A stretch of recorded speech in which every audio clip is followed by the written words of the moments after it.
Ignatius Press and the Augustine Institute present the Formed Book Club. Catholic book lovers unpacking good books, chapter by chapter. If you like us, please help us by subscribing and by reviewing us on Spotify, Apple Podcasts, or wherever you might listen. And don't forget to sign up for weekly updates and study questions at formedbookclub.ignatius.com. Welcome to the Formed Book Club. We are going to have a lot of fun for the next few weeks. I believe we're going to discuss In Defense of Sanity by G.K. Chesterton, the best essays of him, selected by Dale Ahlquist, Joseph Pierce, and Aidan Mackey. I have some things I want to say at the beginning, but I want to first turn the floor over to Joseph, who was partly responsible for collecting these essays and therefore partly to be blamed if we have any criticisms. Do you want to give any introductory remarks, Joseph, besides the one I'll make my defense now, shall I? Basically, the idea for the volume was that Chesterton is one of the greatest essayists who ever lived. And, you can only discover that really by going back and buying many of the original volumes of essays, many of which are now out of print. So the idea of bringing the best of the essays together in one volume seemed a good one. And then we got Aidan Mackey, who's the grand old man of Chestertonia back in England, kept the flag flying when many people have forgotten Chesterton. And Dale Ahlquist, of course, who will need no introduction to Chestertonians and myself. I suppose that my claim to Chesterton fame is my biography of Chesterton, which Ignatius Press published. So the three of us came together and we got our heads together and decided what were the best essays we can put all together in one package. And this book, In Defense of Sanity, is that package. And Aidan Mackey describes that on page Roman numeral 9. The best essays have given us such a richness of erudition, elegance, wit, information, and sheer high bubbling fun that we must know beyond doubt that the essay will not perish because of these essays. Vivian, do you have any preparatory remarks? Preparatory, no. Preludial? Okay. If I ask the question, what other book that we have, or what book that we have discussed on this book from the beginning, what book is a correlate to these essays? Well, we've been going for a long while now, Father, since you and I were young, and that's a long while ago. That we began right towards the beginning with discussing Dale Ahlquist's book, Come and Help Me, Night of the Holy Ghost. And that obviously was looking at various aspects of Chesterton, the essayist, Chesterton, the biographer, what have you. So that would obviously dovetail with this. Vivian, any thought? Well, as far as being a prose stylist and using imagery and things like that, how can I not think of Thomas Howard? Exactly. That was what struck me immediately.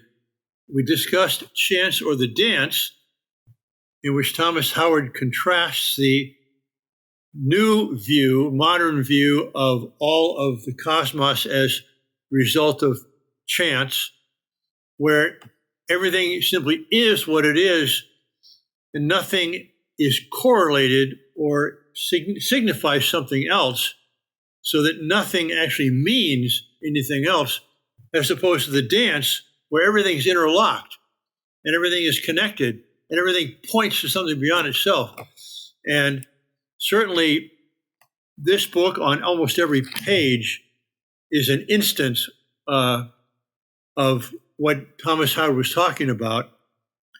And if you wanted to pay one of the best compliments you could pay to the genius of Thomas Howard, would be to say that he's a Chestertonian par excellence. I mean, when you read Thomas Howard, you're seeing someone who's quite clearly of the spirit and of a kinship with G.K. Chesterton. And I would say that the fundamental character trait in both of those men that make that possible to see the world in this way is that childlike wonder at things. That's right. And the faculty by which they see these connections is really the imagination. It's not reason in the sense of rationalization, but recognizing incarnate the connections of things. And that's why I wanted to spend a little time on the very first essay here, Introduction to the Defendant, because there's several references in this essay clearly to Chesterton's method, if I may call it, of the imagination. So on page 1, he's in a valley. He says, whole valleys filled with loose rocks and boulders. So that's what he sees. He sees a bunch of rocks.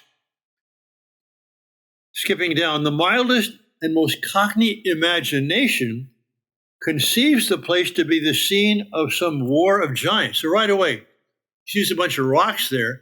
And what's he imagining? A war of giants. Further down, if we followed the same mood of fancy, and we're going to find that almost everywhere in these essays, fanciful things, on page 2, if we weigh, top of the page, if we weigh the matter in the faultless scales of imagination, and continuing, for the mission of all the prophets from the beginning has not been so much the pointing out of heavens or hells as primarily the pointing out of the earth. That is, to have that wonder about the things that surround us that we take for granted all the time. Religion has had to provide that longest and strangest telescope, the telescope through which we could see the star upon which we dwelt. And there again, that's so Chesterton. It is, and I would like to follow up that. So this method, Father, you did a beautiful job describing this method of Chesterton, the way he does this by looking at ordinary things and using his imagination to as a window into the essence of things. But then he'll just say the most shocking and extraordinary things that you don't expect at all. Even when you're following his imaginary line on things, all of a sudden he'll just say something really shocking. And what I found shocking shortly after where you just quoted was this: there runs a strange law through the length of human history that men are continually tending to undervalue their environment, to undervalue their happiness, to undervalue themselves. The great sin of mankind, the sin typified by the fall of Adam, is the tendency not towards pride, but towards this weird and horrible humility. Now, how can you not stop, full stop, after reading something like that and have to ask yourself, what is he saying? Yeah, I mean, one thing about, this connects Chesterton with the metaphysical poets. Metaphysical poetry is about the conceit. It's about bringing two images together that don't fit. And because they don't fit, it first of all, it shocks us. It's the power of shock and astonishment. And then we think about, okay, how can those two things possibly fit together? And of course, one of the correlatives of pride is to belittle everything, right? Including ultimately, of course, ourselves. There is this sort of this. Of course, humility is not pride, and Chesterton's not saying that. But I think the adjectives weird and horrible actually disqualify it from being a virtue. But he's saying there's something which is a twisted warping of the virtue in the sin, which is, of course, exactly what Thomas Aquinas says and what Dante says.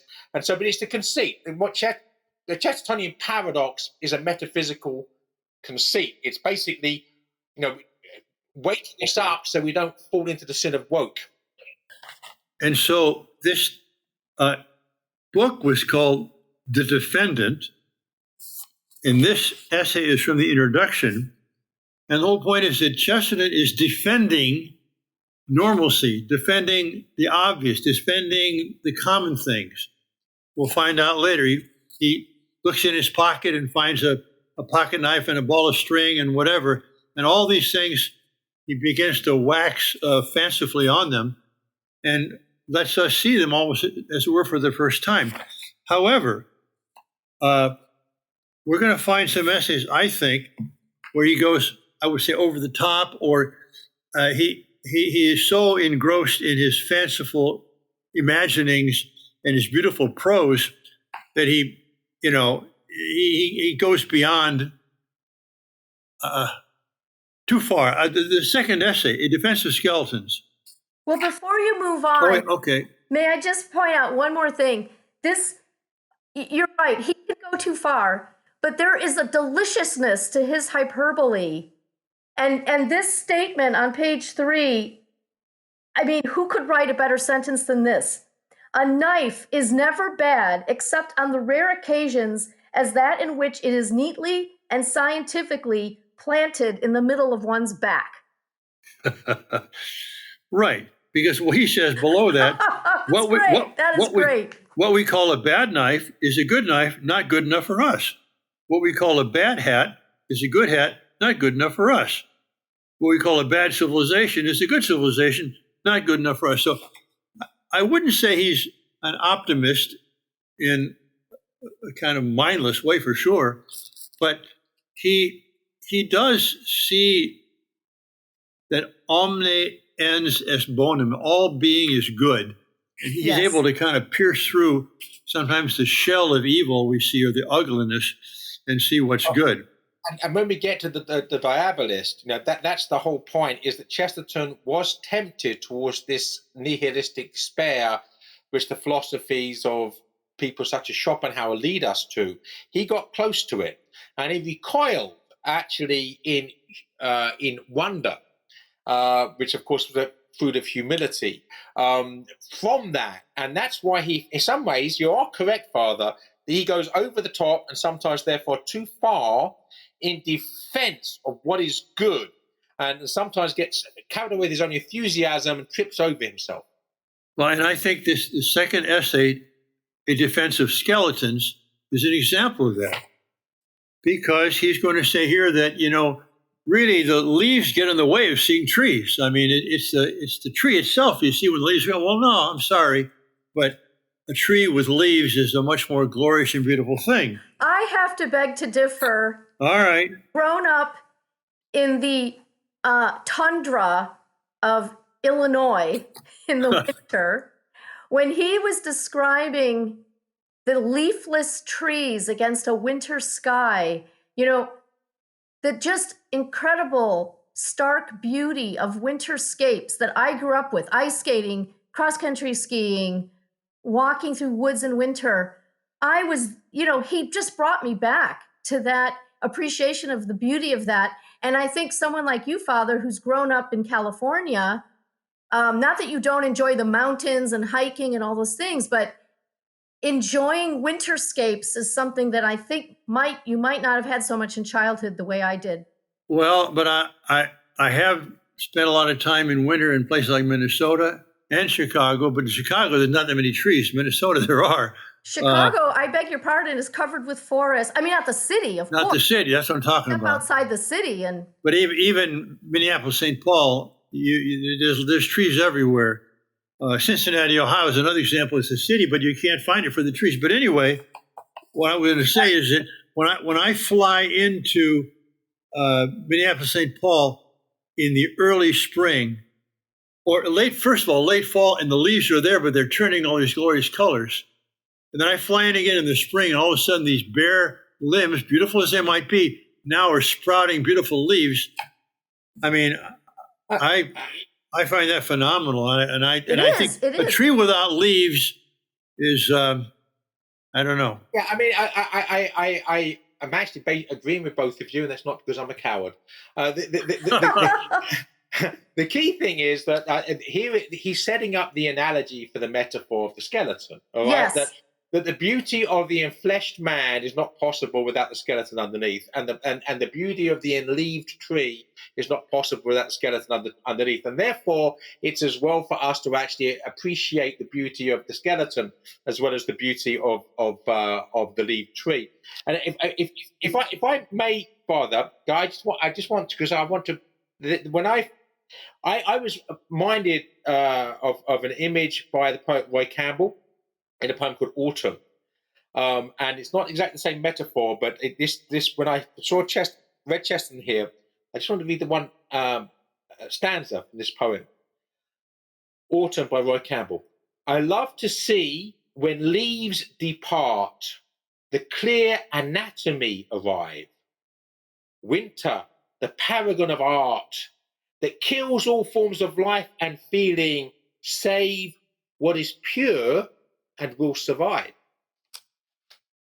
Well, a very famous writer wrote a little book called Leaf by Niggle. And I want to defend Leaves here, especially, he says on page... I'm not attacking Leaves. I'm only saying that Winterscapes are gorgeous in their own way. And there is no living leaf without the branch. Yes. But that's right. But I think he, in a sense here, disparages Leaves in a sense in order to increase his praise for the branches. But on page 6 at the bottom, one ground exists for this terror. A strange idea has infected humanity that the skeleton is typical of death. Well, of course it's typical of death. What's a skeleton? It's what's over when you die. Yes. Now, I realize without our skeleton, we couldn't do anything, you know. But the fact is, skeletons are signs of death. I mean, that's why you see the memento mori, remember to die.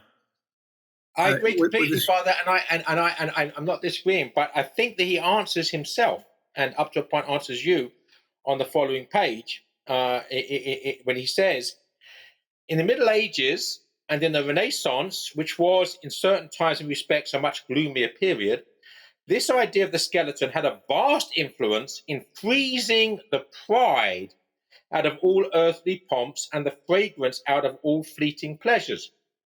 But it was not surely the mere dread of death that did this, for these were ages in which men went to meet death singing. It was the idea of the degradation of man in the grinning ugliness of his structure that withered the juvenile insolence of beauty and pride. And in this, it almost assuredly did more harm than good. So this is Chesterton agreeing with you that, yes, that the skeleton is a symbol of the memento mori, but it's also the symbol of our own pathos, our own patheticness, and in the sense to which we are pride and pompous in the following of fads and fashions. The skeleton is saying, look, you know, you're dust. It's all going to pass away. So it's not just about the fear of death. It's about a prompting or a pricking of pride. Right, but to say that the skeleton is not associated with death, I agree. is not good. And on page 8 in the middle, the highest and most valuable quality in nature is not her beauty, but her generous and defiant ugliness. I'm sorry. Yeah, I know. That, to me, that's over the top. I know what he's doing. He's making a good point, and you made it just now. But I'm sorry. Yeah. You know? No, I agree. I agree with you completely. Would you permit me another 7-line poem by Chesterton? Sure, go ahead. Well, it's called The Skeleton, and according to Aidan Mackey, who dated these in the in the Ignatius Collected Works, Volume 10, Collected Poetry Part 1. This is late 1890s. In other words, a year or two, 3 before the writing of this essay, right? And this I think encapsulates in verse what he's trying to say there, sometimes clumsily, and I agree with you. The Skeleton by G.K. Chesterton. Chattering finch and waterfly are not merrier than I. Here among the flowers I lie, laughing everlastingly. No, I may not tell the best. Surely, friends, I might have guessed. Death was but the good king's jest. It was hid so carefully. All right. And I think you had the images in here somewhere about the skeleton, the skull with a permanent smile on its face. And Eliot does that in The Wasteland. He talks chuckle spread from ear to ear, right? This sort of grotesque, and this idea of the grotesque, and that's what Chesterton's getting at here. Nonetheless, somehow showing, if you like, the caricaturist art in the humor of God. That's what he's trying to get at. And I do agree with you. He oversteps the mark in this essay. And I just pointed out in the sense that I don't, besides perhaps you and Dale Alquist, I don't take second to anyone in my appreciation of Chesterton. I want him to be canonized, you know. But when we read these essays, not as they were written, you know, day after day or week after week, but all together, it's almost like eating too much cream pie all at once, you know. I mean, and then you kind of see that he's a marvel with words, but such a marvel with words that he can start to go on and he kind of rolls on without him, and maybe too far sometimes. I think maybe to use a metaphor to agree with what you're saying, I say to people, the people that don't like Chesterton, you know, the people that like Lewis, not Chesterton, for instance, is that they're the people that want to get from A to B by the most direct route. Right? You know, just show me what you're trying to say and tell me the punchline. Whereas Chesterton takes you on a walk. He perambulates. He goes around their houses. He goes around the hedges and goes around the trees. The point is, normally, he brings you back to where you need to be, and you need to enjoy going for the walk. If you enjoy going for the walk and you take your time, you're going to have a great, and you're going to learn a great deal. But occasionally, you're right. He wanders off and loses himself somewhat, right? He's enjoying the walk so much, he doesn't actually get back to where he's supposed to be, or at least by a route that was unnecessary. Well, then the third essay here on certain modern writers and the institution of the family. I mean, this is typical of the timeless Chesterton, you know, the Chesterton who will be and should be read until the final coming. The thing about this essay, though, again, is that he doesn't do what you think he might do when you see that it's a defense of the family. Right. He defends the family not because it's peaceful and pleasant and a sanctuary from the ups and downs of life. No, he defends the family because it's precisely not those things. In other words, the family is the first school of love, as John Paul II said, that you learn love of neighbor because he's there. This is what Chesterton focuses in on. But what I find really bracing about this is how he extends this lesson of loving the man that's there or the person that's there because he's there. He extends this to a lesson about loving neighbor in the greater society, and this discussion of the difference between, you know, a clique and a clan, right? Yes. That the clan, meaning the extended family, these are the people you got stuck with. And by the way, his description, I got to read this one sentence because it's just so wonderful. On 17, he says, best way a man could test his readiness to encounter the common variety of mankind would be to climb down a chimney into any house at random and get on as well as possible with the people inside. And that is essentially what each one of us did on the day that he was born. I know. I mean, just the image of this, you know, is so wonderful. But the whole point of the essay really is about what charity is, about, as I say, loving the person because he's there, not because you chose him to be there. But I think, and I agree, and I think this has a very, very